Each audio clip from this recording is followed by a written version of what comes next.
প্রথম শো আমরা বহরমপুর থেকে শুরু করবো। আমরা 2টো থেকে শো শুরু হওয়ার কথা।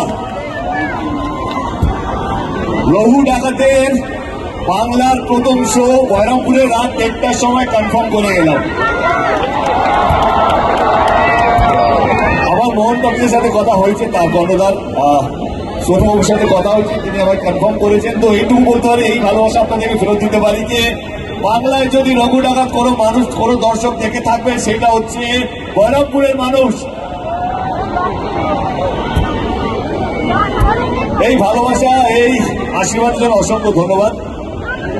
রঘু ডাকাত এমন একটা ছবি যেটা আমার মনে হয় যে বাংলায় এর আগে হয়নি। এত বড় ক্যানভাস, এত বড় স্কেল, এবং রঘু ডাকাতকে নিয়ে আমরা সবাই পড়েছি ছোটবেলায়। ব্রিটিশদের সঙ্গে লড়াই করেছে, নীল বিদ্রোহ,